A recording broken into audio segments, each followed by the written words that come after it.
Icebreakers are the virus programs used in Gibson's novel Neuromancer, which gets one past ICE, Intrusion Countermeasures Electronics, which is the security system used inside the Matrix. To land, ICE represents organized and fascist systems that are in need of being deterritorialized and fragmented, apart so as to allow for more access to the outside, used for transformative purposes, linked to our evolution and our ties to the noumenal will, that calls to us from the future, turning us into it through a parasitic process tied to the fanged aspect of Marx's notion of dead labor and automation. The fanged aspect links us to Deleuze's notion of the wolf, where there are several wolves within one, counteracting Freud's Wolfman case, which focused not on embracing our desires schizoanalytically, so as to alter the flows of desire in capitalistic systems, but to keep people psychoanalytically repressed, ensuring the organized system and civilizational order or establishment currently in power is sustained.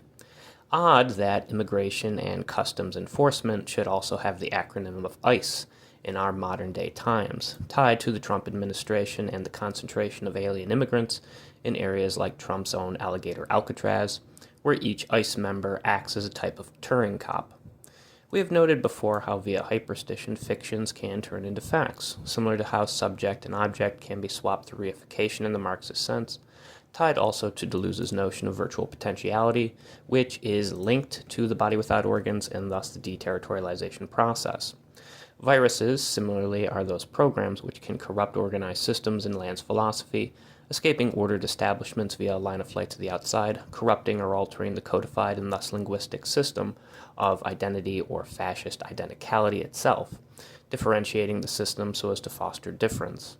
Unlike the Hegelian dialectic, both Land and Deleuze keep to diagrammatic representations, escaping the regime of signs and tree models, hierarchical or root-based systems, leading to nomadic means of movement and rhizomatic structures akin to the web of the internet to further engage with the outside. Like escaping false consciousness for class consciousness, one becomes aware or awoken in the Gnostic sense, finally able to escape demiurgic deceit.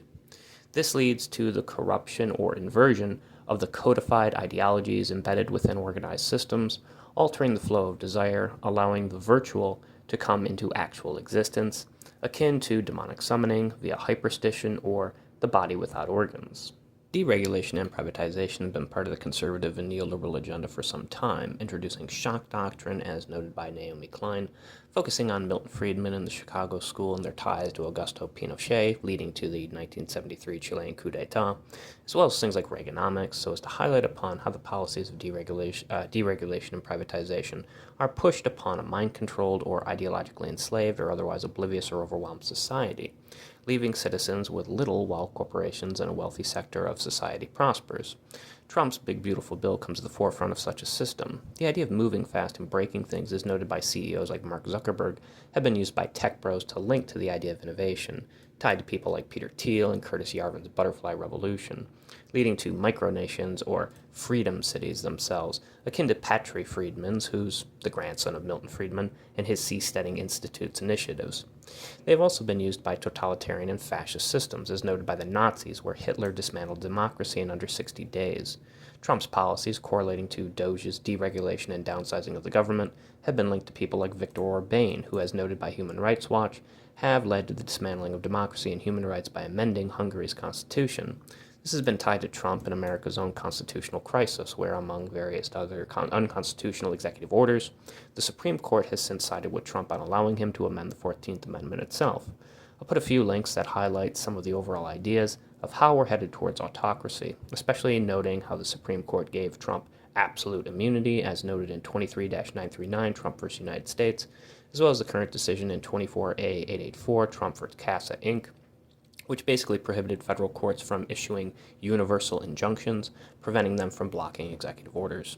Trump's executive orders currently go from 13765 to 13984, making about 219 of them at the time this video goes up. Either way, the idea of breaking things quickly becomes apparent. By breaking things and throwing a system into disarray, Klein's shock doctrine comes to the forefront. The sad thing about breaking things is that 1, it takes far less time to break things than to build them, and 2, once things are broken, it's very difficult, if not impossible, to put them back together again, like how Humpty Dumpty remains forever in pieces, unable to be put back together again. Some would say that this model fits in with Land's accelerationist philosophy, where it is impossible to reterritorialize or put things back together fast enough while they are being broken or deterritorialized, leading to a Tyrell Corp-like takeover, especially when looking to dystopian sci-fi and how that correlates to the neoliberal outlook, the neoliberal economic outlook especially, which boomer Land, right, has since been embracing. Still, we have argued how this would not lead to deorganization, but rather the reorganization of ordered and fascist and incestuous systems, proving to be an inversion behind Deleuze and Guattari's philosophy, a dark form of Deleuze as noted by Andrew Culp. Though dehumanization is a part of the accelerationist model, the deorganization we are seeing, which is meant to free capitalism or technology, right, the techno-capital, the Fang noumenon, from its confines, merely enforces human forms of organization backed by an elite sector of society, humanistic society, of course. Like a deal with the devil, the outcome is not as intended. Politically, of course, one must remember that politics still is very much focused on Thrasymachus' statements in Plato's Republic, where justice merely serves the interests of the stronger, or, as we would say today, where might makes right. We see this as especially true in terms of military might, as noted by the U.S., and perhaps that best explains the world in which we're in, where organized forms of power enforce their own agenda, destroying the social safety nets for its citizens, akin to a Landian accelerationist model, which calls to hack the human security system via a virus, punishing and oppressing people by way of its power. I pointed to a video by Hassan Abi in our prior essay, noting on how accelerationism in America leads to fascism by moving fast and breaking things,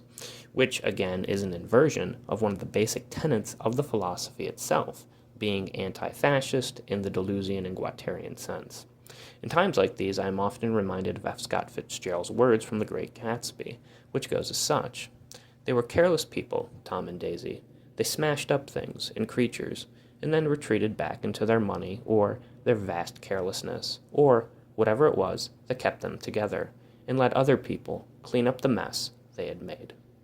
The deterritorialized messes made by powerful and wealthy men in the grand old parties they make with their money so as to establish total autocracy are for others to take responsibility for. The U.S. debt continues to climb for future generations, despite promises that Doge would fix inefficiencies in the government and cut spending. Propaganda, false promises, and ideological lies live on, locking men into false illusions. Rather than gnostically escaping the matrix, men are eternally jacked in, unable to unplug, as Mark Fisher noted, operating on the age-old cultural program of right-wing propaganda, seeing the virus as some kind of solution as it unknowingly eats them alive. As we noted before with Bataille and the psychology of fascism, fascism calls democracy into question, pointing out whatever flaws it can find, making mountains out of the tiniest of molehills, so as to gain the support of indoctrinated individuals that can help push their autocratic and authoritarian agendas and answers, finding an alien enemy, in this case immigrants, to outcast and scapegoat while setting up the very restraints that will keep all under their control. Millennials and Gen Z have known nothing but endless economic recessions and disadvantages when compared to prior generations, expected to clean up the messes they didn't make, all the while being unable to financially support themselves. The rich, adhering to their own form of class consciousness, care only for their own kind, caring little for the poor working-class proletariat, who struggle to piece together their lives, which have been torn apart by institutional and corporate and political power. As automation arrives, the elites know the bulk of men will no longer be needed, casting human beings to the garbage bin as rubbish, acting as an antithesis to Kant's categorical imperative. Dystopian sci-fi stories were meant to be a warning to the world, not idyllic and organized plans we were meant to actualize.